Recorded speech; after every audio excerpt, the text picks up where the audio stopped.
Good evening, one and all. Now we are going to discuss about electromagnetic theory and transmission line, R15 regulation, 2019 supply paper 2 marks questions. The first question is state Stokes theorem. Okay, Stokes theorem states that the circulation of vector field A around a path, that means here around is nothing but a closed path. What is the path we are considering of length L, which is equal to the surface integral of the curl of the same vector A over the open surface S, which is bounded by L.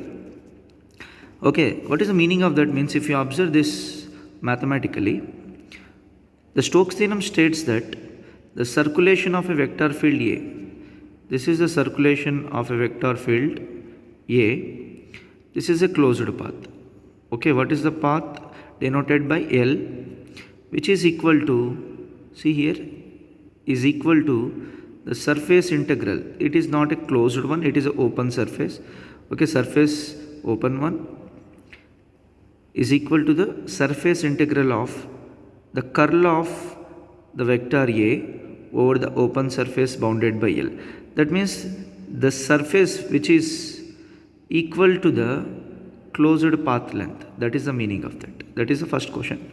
And coming back to the second question, list the applications of Gauss law. Okay, here if you observe that they have given Stokes.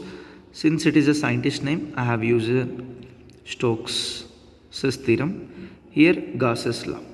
How many applications? Means simply if you observe that Gauss's law provides an easy method of finding electric field intensity, and also if you observe here I have given as a second application electric flux density. Okay, if you want you can combinedly write Gauss's law provides an easy method of finding electric field intensity and electric flux density for symmetrical charge distributions. Is it clear? Such as point charge, infinite line charge, infinite sheet of charge and uniformly charged sphere. This is the second question. Then coming back to the third question. State Ampere's circuit law. Don't worry, it is an Ampere's circuit law which states that the integral of magnetic field intensity around a closed path is the same as the net current IENC. What is the meaning of that? Enclosed current by that path. Or simply you can write that the circulation of H equals I enclosed. Mathematically, if you observe these two statements, okay, Ampere's law states that the line integral of H, the line integral here, if you want, you can keep L here. The line integral of H around a closed path, this is a closed path, is equal to, is same as the net current I enclosed. That is the meaning of state Ampere's circuit law. Then coming back to the fourth question. Understand the question first of all. What is the basis for magnetic scalar potential? They are asking what is the basis. On what basis magnetic scalar potential is determined. That is the meaning of that.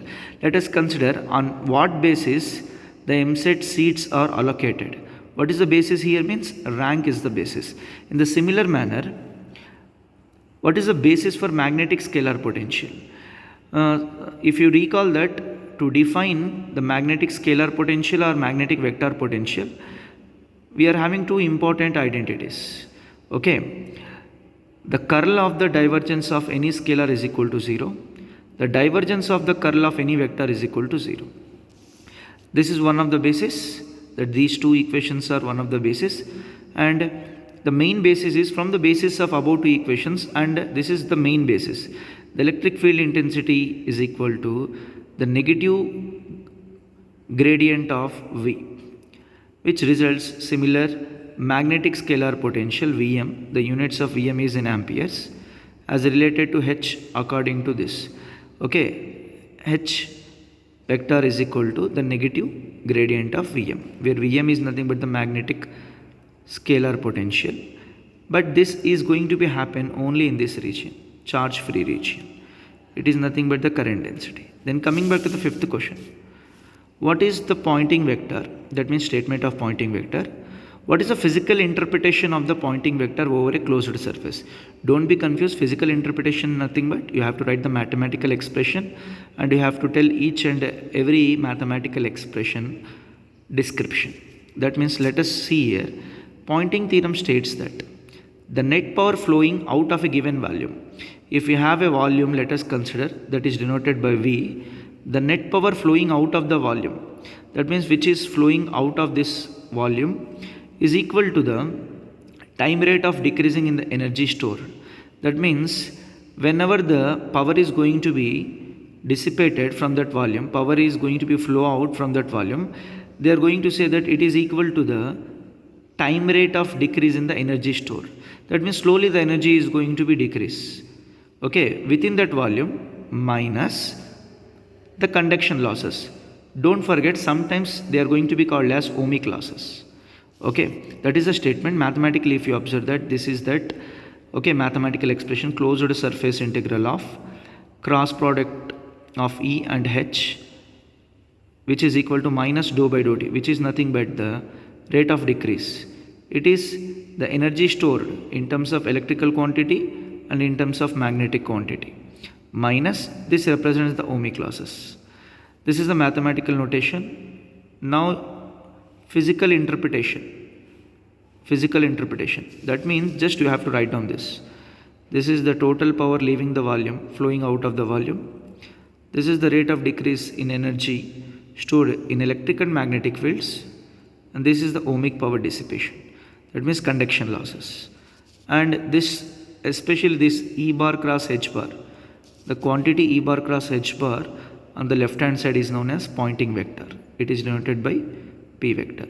Don't forget, the explanation of this mathematical expression is nothing but the physical interpretation. Now coming back to the sixth question. Observe this question. What is the inconsistency in Ampere's law? How it is rectified by Maxwell? That means they are asking what is the inconsistency present in Ampere's law and how this inconsistency is rectified by Maxwell.